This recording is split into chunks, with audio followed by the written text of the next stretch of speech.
Like, it's almost like we've had a meme coin bubble within the larger crypto bubble. And it could be that meme coin bubble that popped, it could have had some effect on the overall market. BitSwap is the hottest new way to trade tokens. Crawling all the top decentralized exchanges, BitSwap will get you the very best price and value for your trades. BitSwap is changing the game. Try it now at bitswapdex.com. Welcome to BitBoy Crypto, the largest crypto channel in all the interwebs. My name is Ben. Every day on this channel, I show you how to make money in crypto. If you like money and crypto, make sure to hit that subscribe button. Today, as always, I sat down with Wrapped Weekly, where Ellie Gonsalves and I talk about the goings on for the week in crypto from a beginner's perspective. Today, we're going to be discussing regulation, Apple, getting into crypto, and also meme coins that are out to get everybody wrecked. Find out how and what they're doing. Let's get in the interview. Hey, everybody. Welcome to the show. As always, I'm joined by Ellie for Wrapped Weekly, and she has gone cowgirl on us. Is there a certain reason why you look like an urban cowboy? Well, yes, because you went to Austin, Texas to talk about crypto. So I thought, I'm going to join the party. I mean, it's not a cowboy hat. It's the only hat I had in my wardrobe. So I just made it work, Yeah. And so I'm going to saddle up today for our on a kangaroo weekly video. Oh, yeah. Wait, where's Daisy? Daisy, come here. She could get on a kangaroo. That's for sure. Yeah. Okay. So here she comes. Look at her. There she goes. Hey, Daisy. Well, it's time for us to hop to it. So I really want to saddle up, bitches. Let's go, Daisy. Come on. Kangaroo joke in there. Well, that's good. Well, I'm getting Carmen. Right, let me take this off. It's not that it doesn't look good on me. It looks great on you, but I mean, it's not a vibe on me. Do you know who Carmen Sandiego is? I grew up on Carmen Sandiego. Are you joking? Well, where in the world is she? I think she's right there. When you put that hat on, I mean, I'm getting Carmen Sandiego vibes, Okay, I'm going to roll it back. That's me. Where in the world? Okay, let's talk crypto, Ellie. This is a crypto show. This is not a play dress up show, even though I do play dress up actually, some people can make the argument it is a dress up show. But Ellie, we want to talk what is going on in crypto this week. We do it every single week at this time. So I guess let's just, like I said, hop into it. Let's roll right into it. Okay, so as usual, we're talking about this week's top gainers. Starting off, we have number 1, Helium, HNT. Number 2, Horizon. 3, Theta Fuel. 4, is it Engine Coin? Engine Coin? ENJ. And then Holo. H-O-T. Holo Chain. Yeah, Holo. Holo Chain. So we had Helium gain 22.81% this week. Mm-hmm. And I know that we've spoken about Helium in the past. I can't really remember too much about it because it was kind of like down at the bottom when we were talking about it last time. So we didn't dive too much into it. But what are your thoughts on why this has gained such a massive popularity over the last 7 days? Yeah, I think one thing is when you look at some crypto projects, and we talked about before how I had actually bought like a bunch of Helium at a very low price, and now it's like absolutely crushed it. It was one of TokenMetrics' first picks that they ever had about coins that would, do really well. And I think you see some of these projects that are very low. I'll have to look and see exactly where it is right now on the top 100 list, but they're just undervalued is what it comes down to. And when you start looking up coin market cap and you start looking at Dogecoin, you start looking at Internet Computer Protocol, which is a new project, Bitcoin Cash. Like you just start looking at a lot of these coins, Ethereum Classic. These are coins that don't really do much. They don't really add a lot to the overall crypto space. And then you see a project like Helium that is a good project and has been a gem for quite a while. And you see it coming in right now all the way down at number 56, hasn't even broke into the top 50 yet. Then there's plenty of projects above it that are like way less valuable. I think you just see these finally elevating like a helium balloon up to where they should be. Yeah, makes sense. Do these coins like really do something though? Like I know you said Helium does, But did the rest of the top gainers for the week actually do something? Yeah. So basically looking at the list here, we've got Horizon. So Horizon is a privacy coin. It used to go by Zencash, but there's a privacy coin called Zcash. And so they rebranded because it just sounded too similar. They got a lot of stuff for privacy for enterprise, which is different than a lot of stuff, than a lot of other privacy coins out there. And I believe there is actually a Horizon Grayscale trust. So I think there's a Horizon stock, or either it's right on the horizon, if you will. Wait, what's a Grayscale trust? Have we never talked about Grayscale? Wow, I'm about to teach you. No, I'm about I to don't teach think you so. something new. Yeah, for sure. Before I get into explaining what Grayscale is, let me double check and see if they actually do have one yet. I think it is live. Yes, it is. They do have the Grayscale Horizon Trust. So Grayscale is a company that actually owns the most Bitcoin in the world. They own, I believe, almost 400,000 Bitcoin, and they have a stock on the New York Stock Exchange called the Grayscale Bitcoin Trust. And it's a way for stock investors to invest in Bitcoin without having to actually hold any Bitcoin. And the way the stock works is there's a premium. Sometimes it actually goes negative when Bitcoin drops a lot. But basically, like for stock investors to be able to invest traditionally without having to actually download Coinbase and own Bitcoin itself, they pay a little bit of a premium. So that's how Grayscale makes their money. Well, Grayscale's got other trusts. They don't have just Bitcoin. They've got the Grayscale Ethereum Trust, Grayscale Litecoin Trust, Grayscale Chainlink Trust, and they've got several other ones, including Ethereum Classic, actually. And Horizon is a privacy coin, which we usually see a lot of pushback from traditional markets, but they have a Grayscale trust. So Horizon is a very high, it's a privacy coin that's not up like in a very high esteem, as opposed to a lot of kind of the bottom feeder privacy coins that are seen as kind of like just ways for criminals to hide tracks and things like that.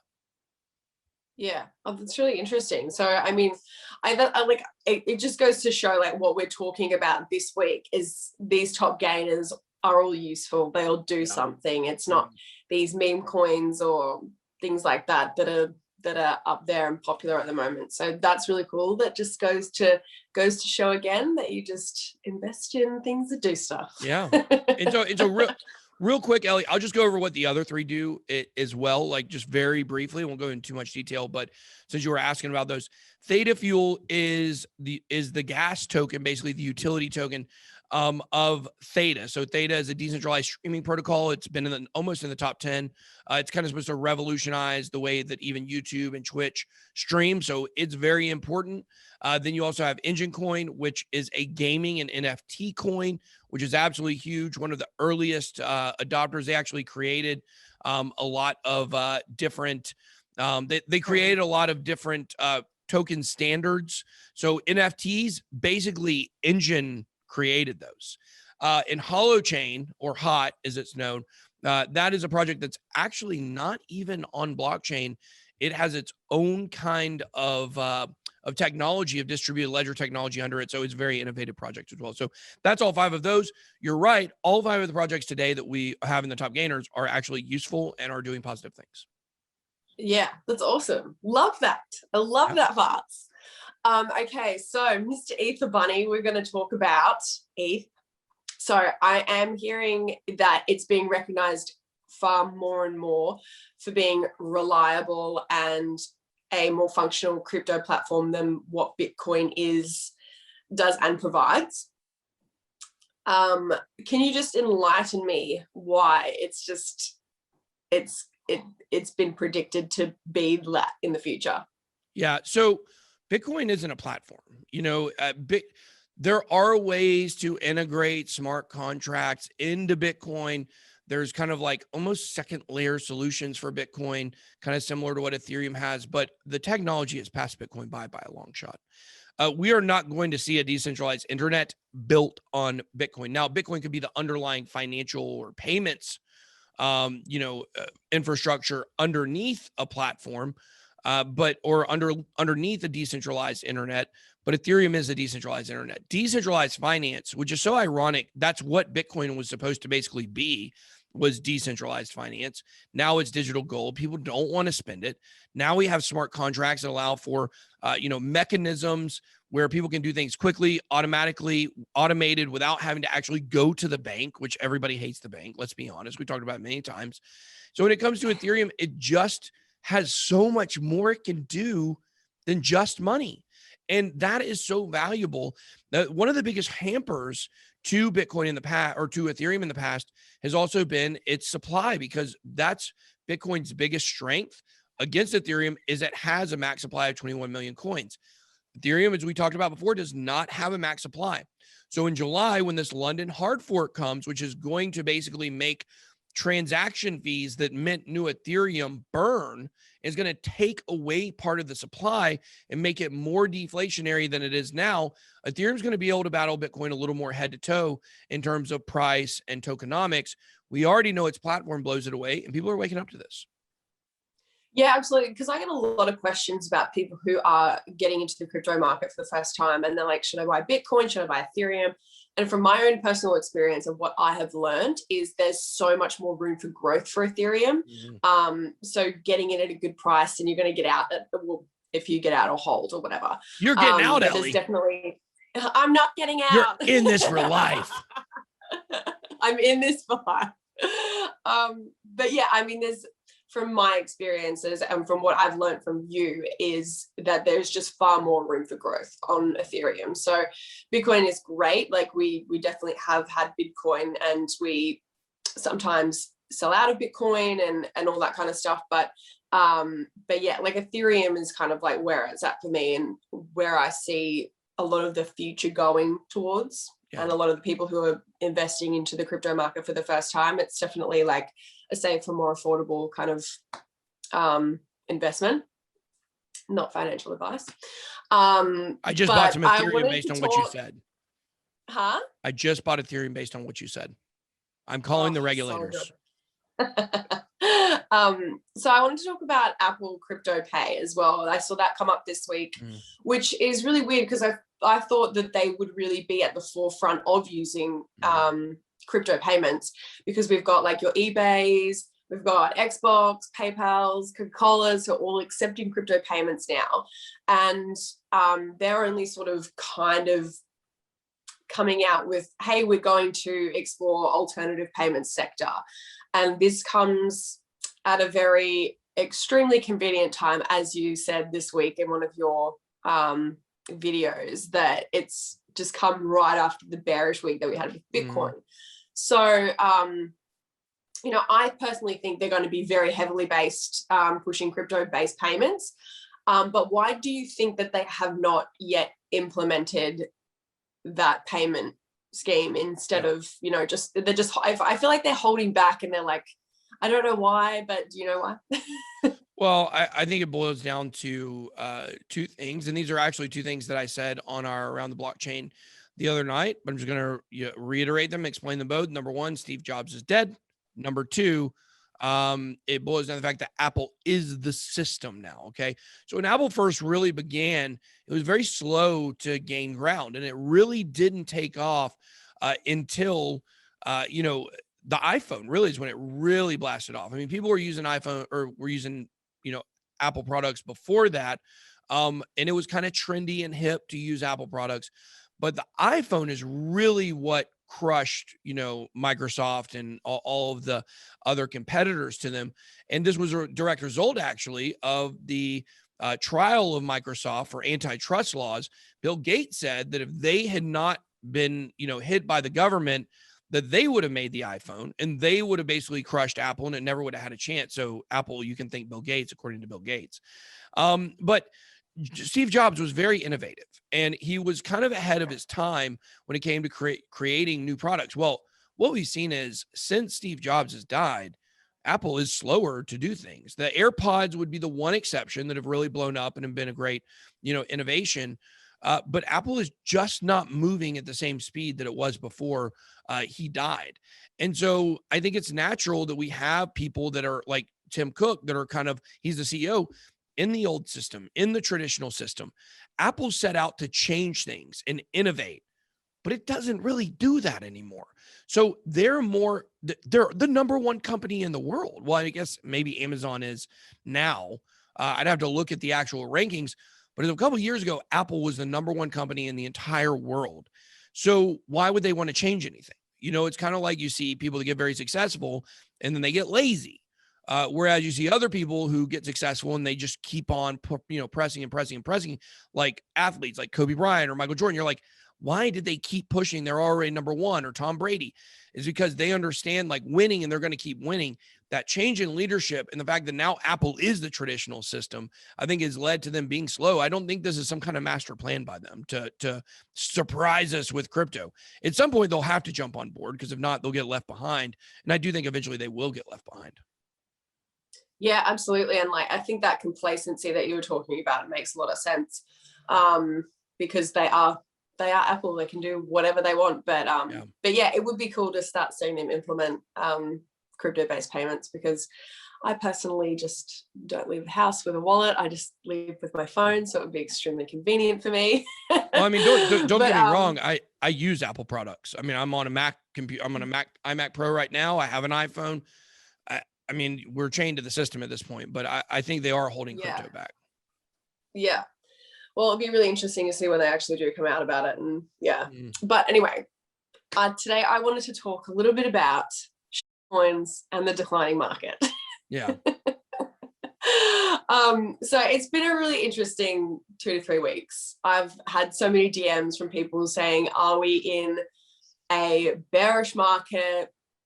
But I personally don't believe we are, from, all of the things that I've seen and the way that the market's sort of been lately. But it's definitely been volatile, and I think it's just giving more credit to the coins that are actually useful and do something. And when I say do something, I don't mean donate to a charity. Yeah, that stuff. Not a big fan of that stuff. It's literally it's so crazy. I think it's really leveling out and showing that the coins that are just pump and dumps are completely not worth investing in, and it's just a load of crap. But having a large social media following, as we both do, I have had a lot of people come out of the woodwork with these coins lately, and to either promote via a straight up payment or get involved in being given a certain amount of coins, which I don't think they're really grasping my crypto knowledge and where I learned it from. Yeah. You, the best. And, sort of once we start looking into it, it does look extremely shady. Yeah. They're very, very vague about the charities that are attached and where the money's going, whether it's being held there and it's going to several charities or whatever it is. But, on my end, I just really want to clarify. And I think you sort of stand in the same place. I'm not someone who will rip people off for a paycheck, and I think that's that's why I'm here, because I believe in crypto education, and I think that's why you and I vibe so well. But because we are very transparent, and we're not here pushing coins and cashing out, leaving the people who follow us holding the bag. Right. But do you think this has been the cause of the declining market? There's lots of general uneducated consumers being pushed these coins from people that they follow and they believe in, and they've been hurt and burnt. They put money in and they're cashing out far less than they cashed in, and they're scarred, and they've got this really negative view on crypto because they had that experience, or a friend has had that same experience. But do you think that is the cause of the declining market? Well, I think it's definitely possible. And, it's almost, I was explaining this to someone yesterday.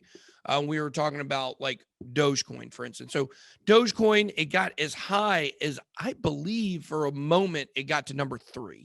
It's moved now down to #7. Its all-time high was about 77 cents, I think. It's all the way back down to 30 cents. Numbers people didn't think that they would see again for Dogecoin. We have SHIBA Inu. Another one that we've talked about quite frequently. It has slid all the way down to #33. It was as high, I believe, as #18. So we're seeing these projects that really don't have value outside of, people putting money into them. And once again, I do want to draw a distinction between Dogecoin and SHIBA Inu. Dogecoin does have some use case. There is a little bit of utility. It still is probably, no matter what, a top 40 type project. It's been around in crypto for a long time. It's got a big community, a lot of support. Things like SHIBA Inu are just garbage. They don't do anything. They don't have anything positive. And all of these other clones, Shiba Inu is only the most popular out of all the meme coin clones that have come out, that, you know, have wrecked people left and right, including SafeMoon. It was, you know, discovered to have all these vulnerabilities this week. All that money is probably going to be gone at some point. If I were in SafeMoon, I would be running for the hills after that report that came out about it this week. But the thing is what we're seeing. So I've explained right here, like, we've seen these prices drop for these coins. We know they don't have any value. With as much as everything has dropped, these have managed to outperform their peers in dropping, which should give you a little clue. Shiba Inu, much higher percentage-wise drop than Dogecoin, but still a gigantic drop. Yeah, that's what we saw last week in our call. You know, right. Shiba was like a top gainer, and then it was the biggest top loser. Absolutely. So the way I explained it yesterday was like, it's almost like we've had a meme coin bubble within the larger crypto bubble. And it could be that meme coin bubble that popped, it could have had some effect on the overall market. But I kind of look at the meme coin market and the crypto market separately. I think, you know, we've seen the meme coins pump, and it all goes back to Bitcoin. We've seen the meme coins pump when nothing else was really pumping. But once Bitcoin popped, you saw the meme coins get crushed. They don't have a leg to stand on, which is funny because they're dog coins, but they should have 4 legs. Okay. But they don't have a leg to stand on when Bitcoin is going down. When Bitcoin's going sideways or Bitcoin's going up, they can way outperform the market. But I just keep going back to the fact, you got to know what you're investing in. And you're right. Like, I'm so glad that you have become so educated on crypto, because you would be a prime target to push one of these coins. You just wouldn't know. You'd be like, oh, crypto, it's popular. Look at this meme coin. Like, wow, people are making money on this. And you wouldn't have the proper education to be able to understand and immediately see, like, whoa, there's something not right here. And we're seeing people left and right. Soulja Boy had a tweet about some kind of crappy coin that was just a copy and paste from a marketing email. So we're seeing these people left and right. And you can really figure out the people who know crypto from the ones that are just making a buck by the coins that these people are promoting. Yeah, absolutely. And it is actually really disgusting to see people doing this. And it's not something that I would ever do. Like, that's something that I've always believed in. You've just got to do the right thing. Like, you have a social responsibility. If you have a following as large as, you know, what you and I do, like, you have over 1 million followers now on YouTube. That's insane. But I you know, that comes with responsibility of not just taking a paycheck. Like, here, push this out, and or here's this many coins, and we'll let you know when to sell it out at the top. And you know, it'll all just go to shit. You know, a massive scam, but do it anyway. And people do it, and I think it's becoming more and more clear to see those people who they've never spoken about crypto in their entire lives on their social media, and then they're like, oh, I'm invested in this coin. Everybody invests. Like, it's pretty obvious these days. It's so obvious. Yeah. So I mean, sometimes people I feel like are very, very misled because they love these people and they follow them because they love they love them and they believe in them and what they say, which is, it's so dangerous. And but that's not something that you're ever going to see from me, because I learned from the best. And I feel like just being really transparent and doing your education, like educating yourself on these things before you put your money in, is so, so important. Like, I can't even tell you, like, the amount of coins that we've had pushed to us that are just such a load of shit. Like, literally, that, you know, they're like, oh, we've got this charity attached. And, you know, once we start questioning, okay, how much money have you sent to the charity? What is the charity? And they're like, oh, well, it's being held. And like, that's like, what they're trying to do. And this is, and trust me, because we get hundreds of requests per week, and we have for 6 months now on coins. We have partners that we work with long-term on this channel. And we work with very significant projects. We turn down over 99% at this point of all projects that reach out. So most of them don't even see a conversation with us, because we know what they are when we see them. We've been around in this long enough to know the ones that are trying to do underhanded business. I would tell people, number one, if a coin outside of Bitcoin is anonymous, if the team's anonymous, that is a big runaway sign right there in almost every case. 98+% of those anon projects are going to turn out to be scams. They're going to rug pull you. They're going to take all your money. But the thing is that, you know, these coins that are trying to do the stuff, like, and this is where we actually kind of got in some trouble over the summer, where when we were learning like some of these red flags, and we learned them because we worked with projects, we thought things were good, and then all of a sudden they would change something, or somebody would tell us something we didn't know, and it's like, well, we didn't know this when we agreed to work with these people, and then we distanced ourselves from them. And there were some of those that people got hurt in, and we were very apologetic about that, and we changed things going forward so that type of stuff would never happen again. Yeah. What happens over time is where these projects get really sneaky is they learn all the boxes that they have to check off. Oh, if we say we're giving to charity, it doesn't matter that we don't have a use case or we don't have utility. People feel like the utility is they're doing something good by supporting this project. And they learn, different things they can do to kind of get around basically influencers' filters. But the people that are not in crypto, like they're going to have the lowest filter because they're not going to know any of this stuff. All they see is, because crypto money is silly. The amount of money that we get on sponsored videos in crypto compared to any other industry in the world, it's silly with the amount of money that gets thrown around in this space. So when you have an influencer who's used to making $4,000 or $5,000 for a promotion, and that's a pretty high level influencer, and they come in and tell you they're going to give you $20,000. For the person that's not educated, they're going to have a harder time saying no to that. I mean, we've been offered 6 figures for stuff before and turned it down because money, it's not, we would do it for much cheaper than that if it was a legit project. But if something's not legit, I mean, we were even offered 7 figures one time to do something that was like, that's a big red flag. If you're willing to give me $1 million to promote something, then I'm running for the hills on that. So I think it just boils down to where's your moral compass? What are you comfortable with? What do you know? What's your education level? And learning to say no to things that don't have use case. Yeah, absolutely. And just doing your due diligence, due diligence. Yeah, that's good. You do before you do buy into these things. Like that's, I feel like that's so important. And keeping those ears open when you hear people talk about this stuff is just so important. But moving on to, while we're still on that topic, crypto regulation. Yeah. I do believe the tech is here to stay. The blockchain is changing the world and the way consumers interact and buy. And if we simply focus on that aspect, it's clear to see that crypto is the future. It really is. It's not going to, I really don't feel like that is going to change. And, this leads to the discussion of regulation, which it's hard because it's decentralized, but how can crypto be regulated in a way that protects the general consumer from this scammy that's going on that we're seeing from influencers and singers and all these kinds of things without losing the core attributes of what crypto is being decentralized? Like, how do you think that is going to be achieved over time without, affecting that? Yeah, so that is a great question. And I don't think there's a single person out there who has an answer to that question, because I think the only way that this works, because I went to Texas last week. I talked to this Texas State House of Reps, IT caucus. That's right.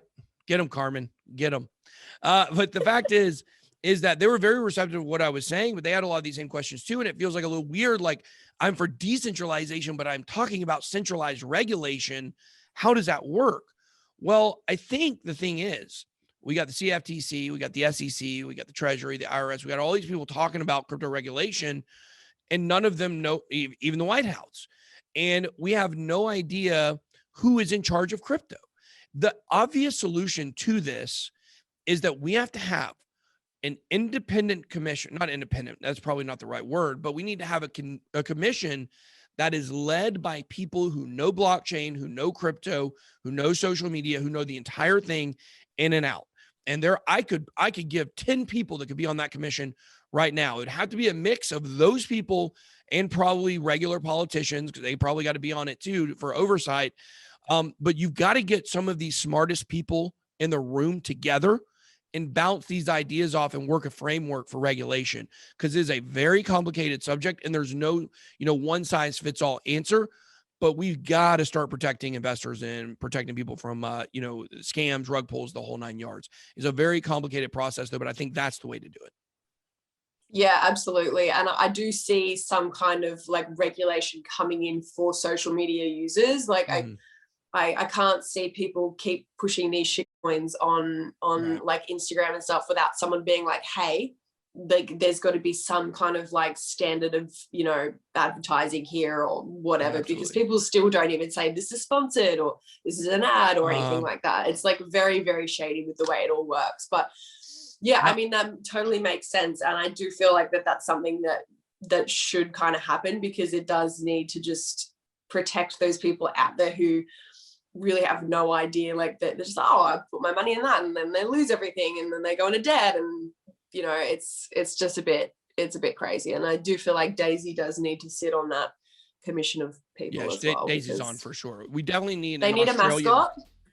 We need an Australian dog on the United States Commission. There's no question about it, obviously. Yeah. So, well, Absolutely. Ellie, yeah, this has been a great conversation. I think there was some real meat and depth in this video for people to understand. Always love when you come on every single week. You know, we're going to do this as long as you'll do it, because I know people are getting so much out of this series. So thanks for coming on today. To everybody else, make sure you drop your comments down below. I want to know what you think the solution is to two questions. Number one, what do we need to do about crypto regulation? Number two, where in the world is Carmen Sandiego? That's all I got. Be blessed. BitBoy out.